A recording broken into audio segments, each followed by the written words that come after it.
Saudara, kita akan melanjutkan rilis survei SMRC terbaru yang kita lakukan pada 5-13 November 2022. Dan kali ini kita akan membahas tren elektabilitas bakal calon presiden Republik Indonesia. Dan bersama kita seperti biasa, Direktur Riset SMRC Denny Irvani.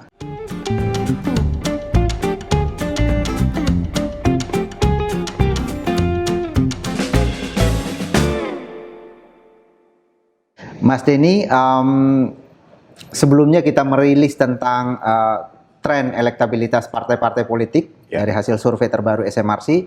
Sekarang kita akan melihat tren elektabilitas bakal calon presiden. Kita tahu bahwa dalam beberapa bulan terakhir sudah ada pergerakan yang semakin masif ya dari tokoh-tokoh yang diduga akan maju sebagai calon presiden. Bahkan sudah ada deklarasi dari Partai Gerindra untuk Prabowo Subianto. Kemudian juga ada deklarasi dari Partai Nasdem untuk Anies Baswedan. Nah, sekarang kita ingin tahu bagaimana peta dukungan publik terhadap sejumlah nama yang potensial menjadi calon presiden tersebut. Silakan Mas Denny. Baik, makasih Mas Aidiman.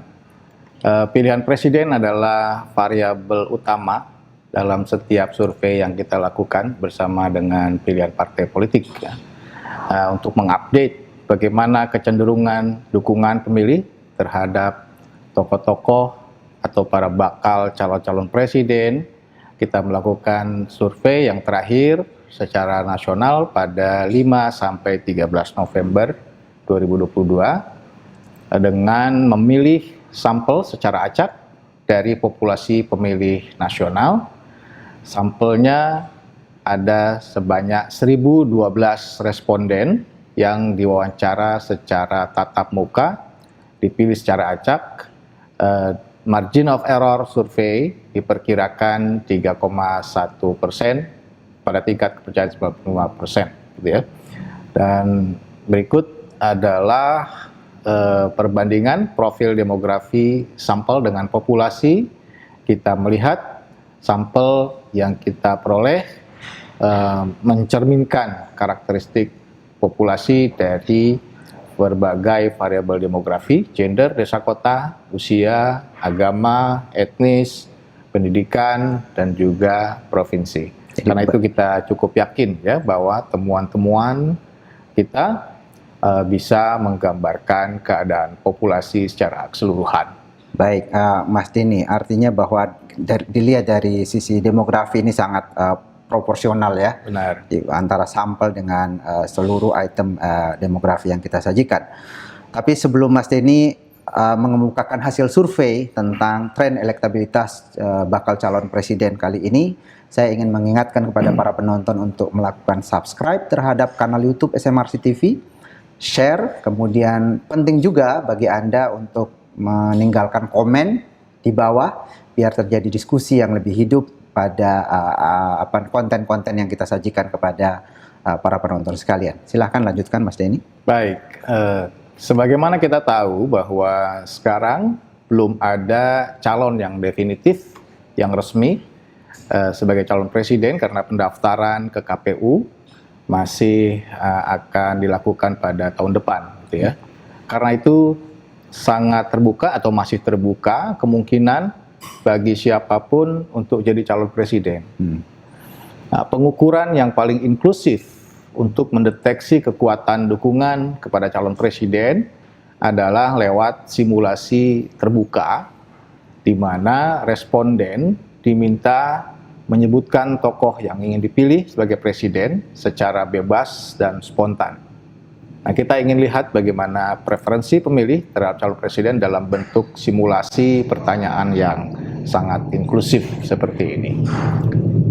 Hasilnya demikian untuk preferensi atau dukungan spontan kepada calon-calon presiden atau bakal calon-calon presiden. Yang pertama kita perlu memberi perhatian, masih ada 33,4% masyarakat pemilih yang belum dapat menjawab secara spontan. Jadi masih sangat besar ya, sepertiga begitu. Kemudian di antara yang menjawab, kita melihat ada sejumlah nama, ada 4 nama terutama di sana yang mendapat dukungan spontan yang signifikan.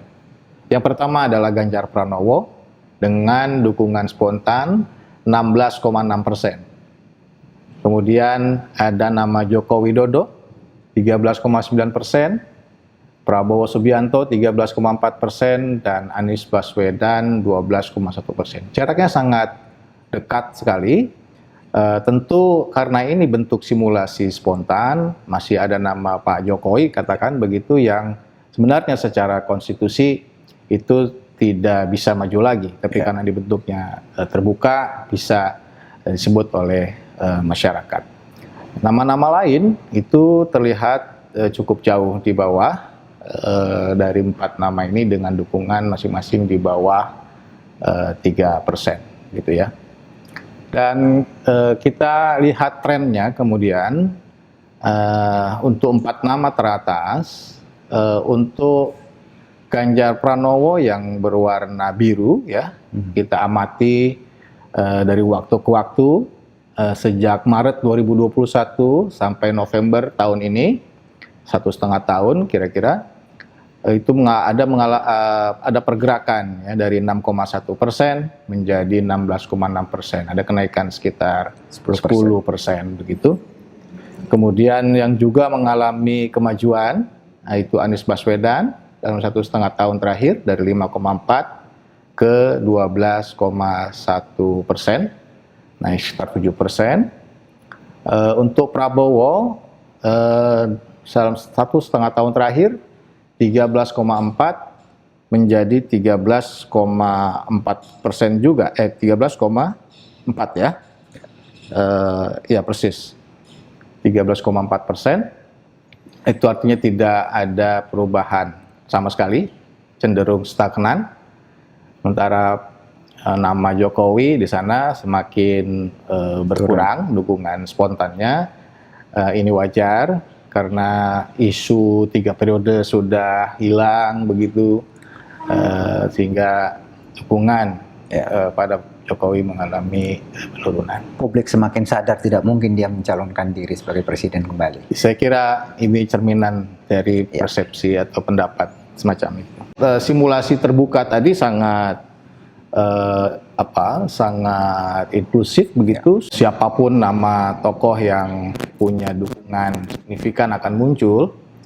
Namun bagaimanapun kita melihat cukup banyak pemilih yang belum bisa menjawab secara spontan tanpa diberikan daftar nama. Oleh karena itu kita membuat simulasi semi terbuka dengan memberikan daftar banyak nama dan juga memberikan kesempatan kepada pemilih untuk menyebut nama di luar daftar. Nah, ini kita sebut semi terbuka, juga sebuah cara pengukuran yang cukup inklusif untuk menggali kemungkinan calon presiden. Kita telah masukkan nama-nama tokoh berasal dari para pemimpin partai begitu, kemudian nama-nama yang cukup banyak dibicarakan di media massa, kita masukkan dalam daftar nama tersebut.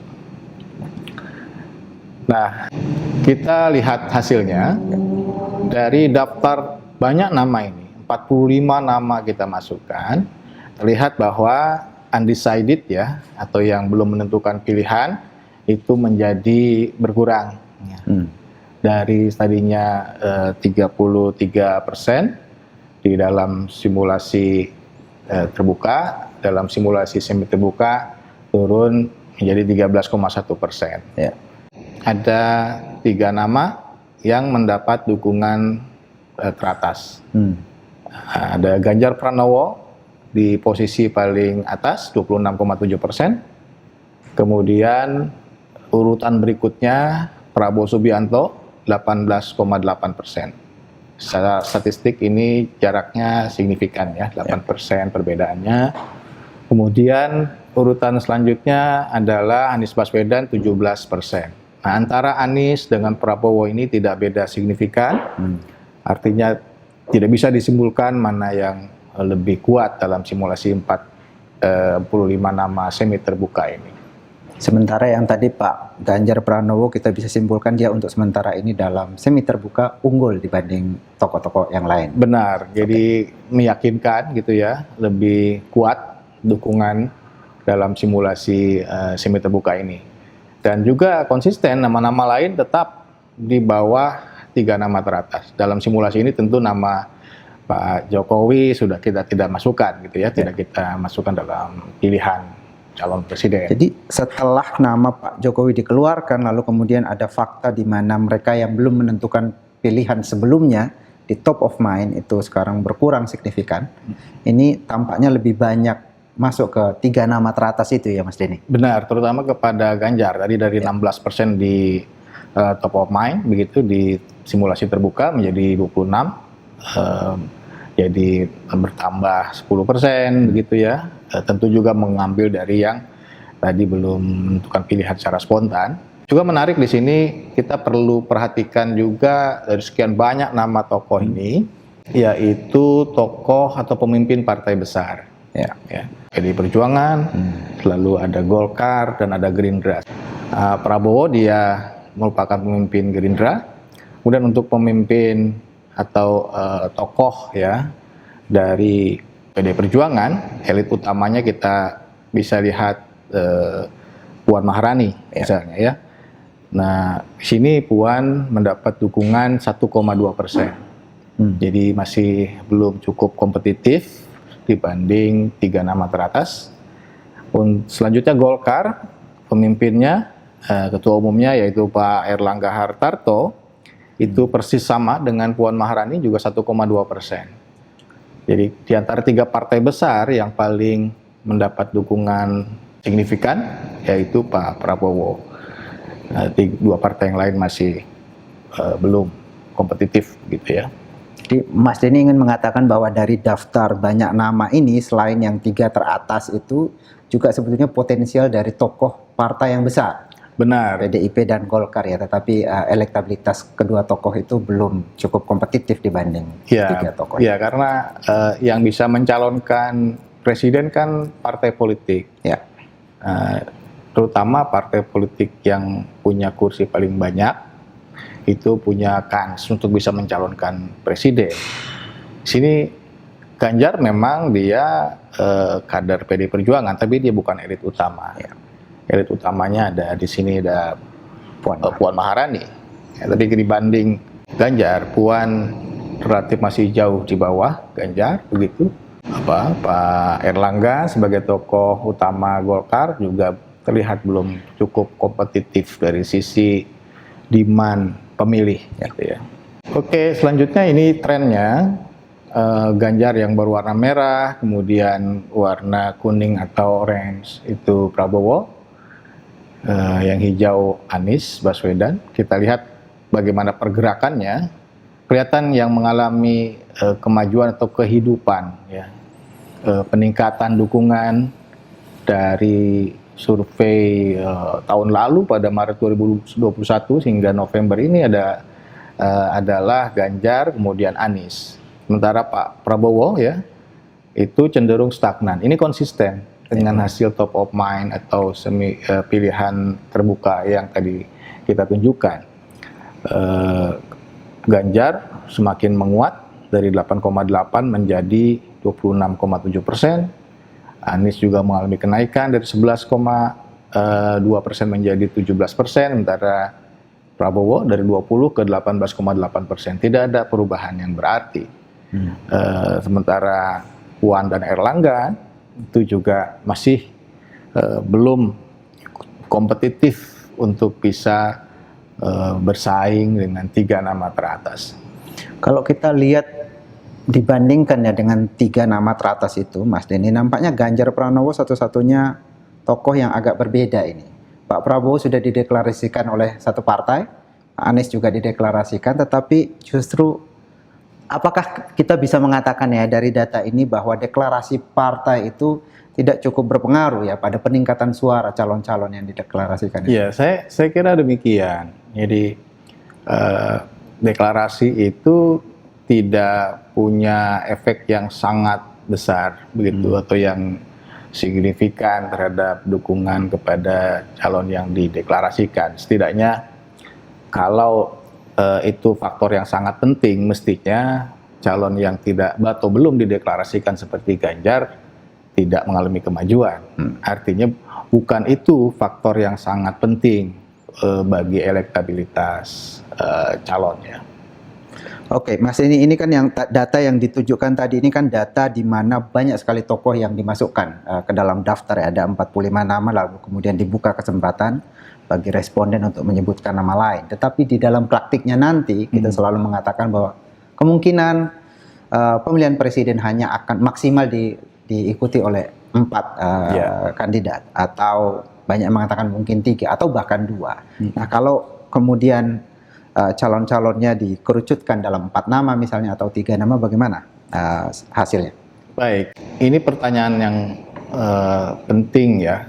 Bagaimanapun pemilihan presiden hanya akan bisa diikuti oleh 4 calon kalau kita hitung komposisi kursi di DPR sekarang. Pertanyaannya adalah 4 nama itu siapa? Oke. Nah, kita perlu membuat simulasi 4 nama dengan pertimbangan yang rasional, kira-kira begitu. Nah, yang paling rasional adalah memasukkan nama yang mendapat dukungan signifikan. Nah, di sana ada Ganjar, Prabowo, dan Anies. Tapi kan belum tentu juga calon-calon yang akan menjadi calon presiden itu adalah nama-nama tersebut. Karena itu nama Puan Maharani, juga nama Erlangga Hartarto, kita perlu uji dalam simulasi pilihan tertutup ini. Nah, kalau yang maju 4 nama calon, yaitu Ganjar, Prabowo, Anies, dan Puan, kita peroleh hasil pilihan terhadap calon presiden. Ganjar mendapat dukungan 33,5%, dukungannya paling tinggi. Prabowo 26,9%. Kemudian Anies tidak berbeda signifikan dengan Prabowo, 24%. Dan Puan lagi-lagi ya, ketika calon dikerucutkan hanya menjadi 4 nama pun, Puan tetap belum kompetitif dibanding nama lain. Ini kita sudah ukur 2 kali ya, dengan Oktober tahun ini.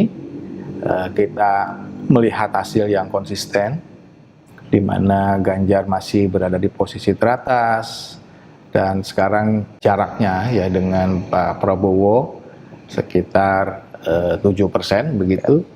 Itu bisa dikatakan signifikan, Melebar begitu ya? Melebar, walaupun tidak terlalu banyak perubahannya ya dalam 1 bulan. Kemudian Anies dan Prabowo juga masih sangat ketat, Puan juga masih jauh di bawah. Perlu kita lihat juga di 4 nama ini tidak ada satupun calon yang mendapat dukungan lebih dari 50%. Nah, artinya pilihan presiden kemungkinan akan 2 putaran. Nah, pertanyaannya siapa yang akan maju ke putaran kedua? Yang paling berpeluang pertama Ganjar, nah kemudian antara Prabowo dan Anies. Ya, ini kalau 4 nama ini yang maju sebagai calon presiden dan setidaknya pemilihan diadakan ketika survei dilakukan. Nah, kemudian kita juga membuat simulasi 4 nama dengan komposisi yang berbeda. Nah, di sini seandainya Ganjar Pranowo tidak ikut bersaing, sehingga yang bersaing Prabowo, Anies, Puan, dan Erlangga. Kalau 4 nama ini yang maju, maka kita bisa simpulkan pemilihan presiden pun kemungkinan akan 2 putaran. Ya, namun yang masuk ke putaran kedua adalah Prabowo dan Anies. Puan dan Erlangga masih terlalu jauh ya di bawah Anies dan Prabowo. Nah, ini trennya ya, kita sudah mengukurnya 5 kali ya dari Desember 2021. Kita melihat Anies masih di bawah Pak Prabowo namun semakin mengancam ya. Jaraknya sekarang hanya sekitar 3% dalam simulasi 4 nama ini. Dan Puan maupun Erlangga itu konsisten masih berada di bawah. Jadi intinya adalah bahwa dalam simulasi 4 nama, kalau Ganjar ikut bertarung, dia yang paling potensial masuk putaran kedua. Benar. Kalau dia keluar, maka kesempatan untuk masuk putaran kedua terbuka untuk Prabowo dan Anies Baswedan. Iya. Oke. 3 nama Mas gimana? Kalau yang misalnya 3 nama, kita membuat simulasi. Yang pertama, jika yang maju Ganjar melawan Prabowo dan melawan Anies. Ya. Nah, kita lihat di sini, Ganjar mendapat dukungan 33,5%, kemudian Prabowo 30,1%, jaraknya tidak jauh berbeda begitu. Lalu Anies 25,1% dan yang belum tahu 11,3%. Dan ini pun lagi-lagi ya, tidak ada calon yang mendapat dukungan lebih dari 50%, sehingga akan terbuka pemilihan presiden menjadi 2 putaran. Ya. Dan ini trennya konsisten ya dalam 3 survei terakhir, setidaknya dari Agustus, Oktober, dan November Ganjar unggul. Sebelumnya ya, sebelum Agustus 2022 itu Prabowo yang unggul. Nah, sudah mulai ada perubahan urutan di survei Agustus tahun ini. Sementara Anies ya masih berada di bawah, walaupun ada dinamika di sana, di posisi terakhir 25,1%. Kalau kita lihat trennya ini, Mas Denny nampaknya yang mengalami kenaikan hanya Ganjar Pranowo ya. Dalam simulasi 3 nama, Prabowo Subianto cenderung turun dan Anies Baswedan stagnan. Bisa Ya, dikatakan benar. Dalam dari Mei 2021 ya ke November begitu, kalau kita lihat kepala dan ekornya, ini memang hanya Ganjar yang kelihatan mengalami kemajuan yang sangat berarti atau yang berarti begitu ya, naik 8%. Sementara Prabowo itu kan cenderung menurun ya, dari 34 ke 30. Kemudian Anies kalau mau dikatakan naiknya sekitar 2%, yaitu lebih tajam kenaikan pada Ganjar. Kalau 3 nama yang bersaing adalah Prabowo, Puan, dan Erlangga, artinya Anies tidak maju, kemudian Ganjar juga tidak maju, sehingga yang maju hanya pemimpin tokoh partai besar. Prabowo katakan dia sebagai pemimpin Gerindra, kemudian Puan Maharani dari PDI Perjuangan, dan Erlangga dari Golkar. Ini kita lihat dukungan pada Prabowo cukup jauh melampaui 2 lawannya, 55,7%, sementara Puan hanya 10,2%, Erlangga 9,1%. Di atas 50% ya, Pak Prabowo, hingga bisa jadi pemilihan hanya akan berlangsung 1 putaran. Dan ini cukup atau sangat konsisten ya, kita ukur 2 kali, hasilnya tidak banyak perubahan. Hampir tidak ada pergerakan. Hampir tidak ada perubahan. Oke Mas Denny, jadi dalam simulasi 3 nama itu relatif sama dengan 4 nama tadi, bahwa Ganjar Pranowo jika ia maju itu kemungkinan untuk masuk putaran kedua itu cukup besar ya. Yeah. Kemudian ada Prabowo Subianto dan ada Anies Baswedan di sana. Tapi kalau Anies Baswedan dan Ganjar Pranowo keluar dan yang bertarung hanya ketua-ketua partai, maka pemilihan presiden kemungkinan hanya akan berlangsung dalam 1 putaran, karena Prabowo Subianto sangat dominan saat ini dibanding ketua-ketua partai yang lain, 50% suara lebih ya. Yeah. Nah, pertanyaannya sekarang Mas Denny, kita selalu juga di dalam beberapa kali rilis survei kita melihat bahwa keterpilihan atau popularitas dari calon-calon ini sangat ditentukan dengan tingkat penerimaan dan juga kedikenalan mereka di publik ya. Nah, sekarang penting untuk kita lihat bagaimana popularitas para tokoh yang tadi kita sebutkan. Silakan Mas Denny. Baik, syarat paling elementer untuk bisa dipilih dalam pemilihan presiden adalah tokoh itu harus dikenal. Nah, kita lihat di sini di antara 5 nama, Pak Prabowo Subianto itu sudah hampir semua orang kenal ya, 95% yang tahu nama Prabowo Subianto. Lalu Anies juga sudah sangat populer, 85% dari pemilih tahu Anies. Kemudian Ganjar lebih di bawah, kedikenalannya atau awareness-nya 75%, Puan 69%, dan Erlangga baru dikenal sekitar 39%.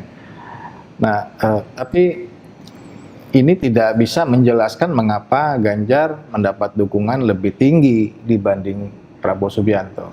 Padahal dikenal lebih rendah. Padahal yang dikenalnya lebih rendah dibanding Prabowo. Karena itu ada faktor lain yang lebih bisa menjelaskan elektabilitas calon yang tadi kita bicarakan.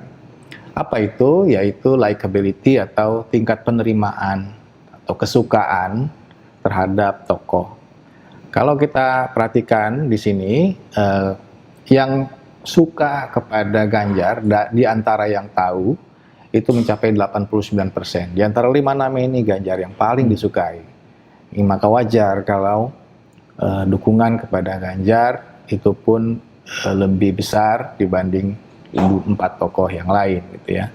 Sementara itu Anies dan Prabowo likability-nya itu sangat sama, mirip gitu, sangat mirip, sangat dekat. Tidak berbeda signifikan 76 dan 75 ya. Lalu Erlangga likability-nya 64%, jadi di bawah. Dan yang paling rendah likability-nya adalah Puan Maharani, hanya 45%. Ini yang bisa saya kira-kira menjelaskan mengapa ada perbedaan dukungan kepada calon-calon presiden yang tadi kita bahas gitu ya. Ini artinya walaupun sekarang karena tingkat kedikenalan Ganjar sekarang masih relatif rendah ya dibanding dengan Prabowo Subianto dan Anies Baswedan, tapi dia lebih banyak disukai dari yang kenal. Itu artinya kalau tingkat popularitasnya atau awareness publik terhadap Ganjar naik, ini bisa lebih solid dukungan terhadap Ganjar begitu. Iya, tepat sekali, karena dia belum full awareness-nya, tidak seperti Prabowo yang sudah hampir dikenal oleh semua pemilih. Maka Ganjar punya seperti yang saya bilang tadi, untuk meningkatkan dukungan ketika popularitas atau awareness-nya menaik gitu ya. Apakah ada data yang secara lebih spesifik Mas ini yang bisa kita tunjukkan? Kalau sama-sama diketahui, dikenal, apa kira-kira bagaimana proporsi dukungan publiknya? Iya, jadi ya tadi kita lihat ya, awareness tokoh sekarang itu bervariasi ya. Ada tokoh yang sangat dikenal, Prabowo dan Anies. Kemudian juga ada tokoh yang belum banyak dikenal seperti Ganjar, Puan, apalagi Erlangga. Nah, pada hari H itu kan nanti bisa diasumsikan tingkat kedikenalan calon akan sama. Hampir semua pemilih tahu calon yang bersaing, dan kita perlu lihat potensi dukungan calon-calon presiden dalam kondisi semua calon sudah sama-sama diketahui oleh pemilih. Ini yang kita sebut dengan efek dari awareness gitu ya, efek dari popularitas. Kita membuat analisis dengan cara mengekstrak data hanya pada responden yang tahu calon. Nah, untuk itu kita pertama perhatikan di sini, jika yang maju 4 nama, Ganjar, Prabowo, Anies, dan Puan, di antara yang tahu keempat nama tersebut, bagaimana dukungannya? Nah, yang warna merah ini adalah respon untuk kelompok responden yang tahu keempat calon tersebut. Dukungan kepada Ganjar adalah 45,5%. Ya, kemudian Prabowo 21,4%, Anies 24,6%, dan Puan 3,3%. Kita lihat bahwa jika dilihat pada kelompok yang tahu keempat calon, Ganjar semakin unggul dari yang lawan-lawannya gitu. Naik sangat signifikan ya. Iya, dari 33,5 menjadi 45,5%. Ini yang kita sebut tadi, punya kans untuk naik itu ya ditujukan lewat grafik seperti ini gitu ya. Namun juga perlu jadi catatan bahwa kalaupun ada kenaikan pada Ganjar belum sampai di atas 50% juga. Jadi artinya akan terbuka pemilihan pun masih akan kemungkinan akan 2 putaran gitu ya. Yang jadi pertanyaan kan yang akan masuk putaran kedua itu selain Ganjar siapa? Nah, ini juga kita belum bisa menentukan ya secara statistik apakah Prabowo atau Anies Baswedan. Tapi yang pasti Prabowo kelihatannya punya tren cenderung menurun, Anies ada kecenderungan menguat begitu, walaupun tidak terlalu besar. Ini efek awareness kalau kita lihat dari 4 calon yang tadi kita lihat ya. Nah, juga kita bisa lihat di sini ya, kalau dianalisis pada 3 calon, ya, Ganjar, Prabowo, dan Anies, di antara kelompok pemilih yang tahu ketiga nama tokoh ini, Ganjar mendapat 44,6%, kemudian Prabowo 22,9%, dan Anies 26,8%. Lagi-lagi ya, ini menunjukkan bahwa efek dari awareness itu terlihat terutama pada Ganjar ya, dan menurunnya pada Prabowo. Ganjar menjadi semakin unggul jika kedikenalannya sudah sama dengan Anies dan Prabowo. Jika yang maju Prabowo, Puan, dan Erlangga Hartarto, dan semua pemilih tahu ketiga nama tokoh tersebut, tidak berubah itu. Prabowo tetap unggul 54,3%, meskipun yang tahu Puan dan Erlangga dan Prabowo itu sama. Ya. Puan di 10,6%, Erlangga 14,3%, sehingga kita tetap punya kesimpulan yang sama bahwa Prabowo akan punya kesempatan besar menang 1 putaran jika lawannya adalah Puan dan Erlangga. Ya, menarik sekali Mas Denny Irvani. Ada beberapa catatan yang kita bisa sampaikan dari hasil survei SMRC tentang tren elektabilitas bakal calon Presiden Republik Indonesia ini. Yang pertama adalah komposisi pilihan publik terhadap nama-nama tokoh yang sering disebut oleh media massa dan di publik kita sering dibicarakan itu masih tetap sama. Masih ada 3 nama yang mendapat dukungan paling signifikan, yaitu Ganjar Pranowo, Prabowo Subianto, dan Anies Baswedan. Sementara nama-nama lain itu tertinggal agak jauh di belakang. Ketika bakal calon dibatasi hanya 4, Ganjar, jika dia ikut di dalam simulasi atau di dalam pemilihan itu, maka Ganjar berada di urutan teratas dan memiliki gap yang signifikan dengan nama-nama lain. Jika Ganjar tidak maju, maka Prabowo yang cenderung lebih unggul. Namun yang perlu dicatat di sini adalah bahwa di dalam semua simulasi, terutama di dalam 4 nama dan 3 nama, tidak ada calon yang benar-benar cukup dominan yang mencapai lebih dari 50% suara. Ini dengan catatan kalau Ganjar maju dan lawannya adalah Prabowo Subianto dan Anies Baswedan.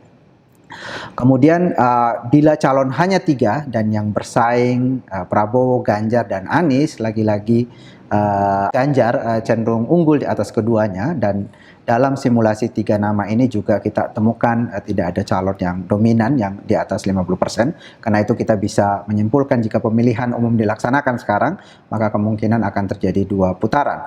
Tetapi itu berbeda kalau Ganjar Pranowo dan Anies Baswedan tidak maju dan yang maju adalah ketua-ketua partai, maka Prabowo Subianto kemungkinan besar akan memenangkan pertarungan di dalam 1 kali putaran pemilihan presiden. Dalam analisa data dari survei ini kita menemukan bahwa Ganjar sementara unggul terutama karena ia lebih disukai dibanding calon-calon yang lain. Tingkat pengenalan publik terhadap Ganjar sebetulnya belum cukup besar, masih kalah dibanding Prabowo dan Anies Baswedan, tetapi tingkat penerimaan publik kepada Ganjar Pranowo ini sangat besar dibanding dengan calon-calon yang lain. Ini yang menjelaskan kenapa Ganjar lebih unggul dibanding mereka. Saat ini kedikenalan Ganjar di bawah Anies dan jauh di bawah Prabowo. Jika kedikenalan Ganjar itu sudah sama dengan Prabowo dan Anies, Ganjar kemungkinan akan menjadi semakin unggul atas keduanya. Ini tadi kita saksikan ya di dalam data yang disampaikan oleh Mas Denny. Namun demikian, ini catatan terakhir bahwa di dalam semua simulasi itu tidak ada calon yang sangat dominan, karena itu kemungkinan jika yang maju adalah Ganjar, Prabowo melawan Anies, maka kemungkinan pemilihan presiden akan berlangsung di dalam 2 putaran karena tidak ada di antara mereka yang mendapatkan dukungan lebih dari 50%. Saya kira itu kesimpulan yang bisa kita ambil dari rilis hasil survei tentang tren elektabilitas bakal calon presiden saat ini. Kita akan ketemu kembali di dalam rilis hasil survei SMRC selanjutnya.